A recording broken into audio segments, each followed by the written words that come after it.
benefits: maintaining a good, healthy body weight, improve movement skills, increase fitness, have fun and to enjoy themselves, and to develop self-confidence. Following on from the benefits, you see this photo. Physical literacy can be with confidence and competence in a wide variety of activities and environments.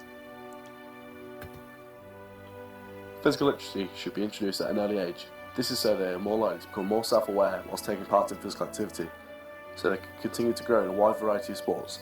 The growing trend shows that this generation of adults are less likely to take part in physical activity and are overweight.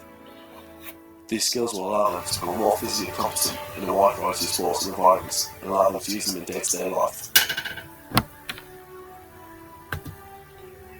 The current generation of adults are currently very inactive. 57% of women are overweight or obese, and 67% of men are overweight or obese. As the economy grows, more adults will be less likely to take part in physical activity, and some may never take part at all due to not having the knowledge and understanding. Due to working a 9 to 5 job, they'll be likely to overeat while sitting at a desk. They'll be less likely to meet the daily recommended amount of exercise. They'll be too tired once they get home, so they'll be less likely to cook a proper meal, which will be well balanced. When they get back from work, they'll be wanting to make a quick fix, and normally something high in saturated fats. And their children will be at risk of this too, because they'll be eating this meal as well. This graph shows the obesity rate of the last 20 years, and the highest in the USA, followed by Mexico and the United Kingdom. These numbers are likely to get bigger and bigger as the years go on, and probably in the next 20 years, the numbers will have doubled, unless something has changed.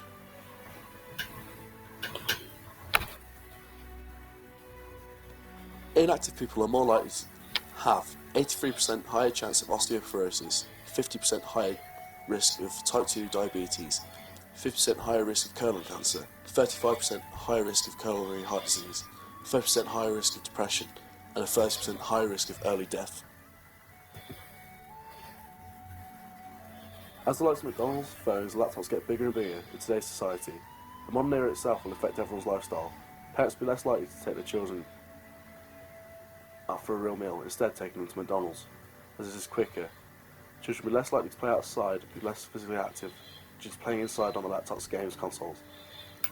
Meanwhile, they'll be not meeting the RDA of physical activity. They'll be less likely to gain exercise as their parents will drop them off to school and pick them up after school, meaning they will not walk or cycle to school, meaning they'll be less and active every day. Like adults, children will be more likely to get overweight or obese, meaning nothing will be get done in the next generation. They'll be filled with overweight, lazy adults, but this needs to change.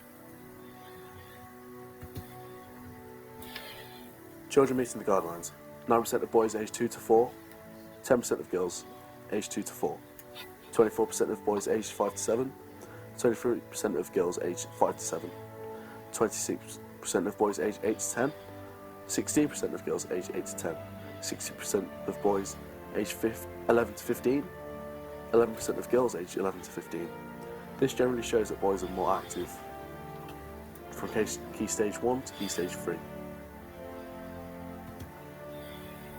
Is physical literacy. Physical literacy is the motivation, confidence, physical competence, knowledge and understanding to value and take responsibility for engagement in physical activities for life. Professor Margaret Whitehead, 2010. Confidence and motivation. Being confident will allow you to be more likely to integrate into a class or be part of a new team, to continue their physical development, and so they can learn to grow. Self-evaluation and improvement is always needed. To have the knowledge and understanding of the sport that you're playing and the environment that you're in, learning how to make the right decision at the right time, learning what could get you injured during a game and how to conquer that. Lots of opportunities. The smallest opportunity can motivate them to continue to grow and to learn how to play the sport that they're actually playing. And physical components. Fundamentals of body movements, built of lots of components. Developing early types of movement can feed through to everyday life and can also be increased to improve physical skills.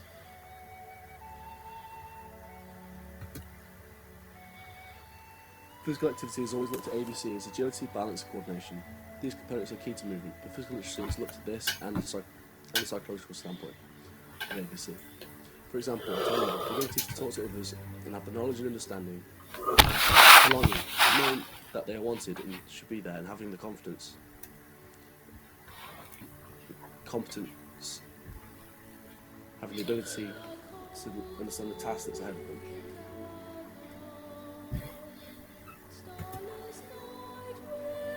To help ABC, SMILES is introduced. S. Safe. The lessons should be safe for the participants involved. M. Mass participation. Make sure that everyone is involved in the sessions and is enjoying it. I. Involved with the session.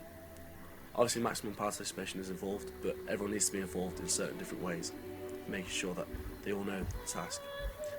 Learning. Obviously people will be involved in the session, but they need to be actually learning from the standpoint, and that they know what they're doing, and that they're gaining knowledge from this. Enjoyment. Obviously it needs to be a lesson plan, but it still needs to be enjoyable for those involved and successful. Obviously enjoyment, learning, maximum participation and involvement are safe. This makes a successful lesson.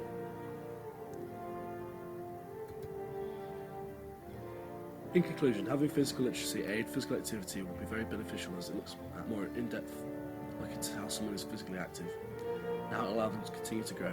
The earlier physical literacy is introduced, the better. It will allow them to learn about different sports and put them in different environments to help them for years to come, and will aid them massively.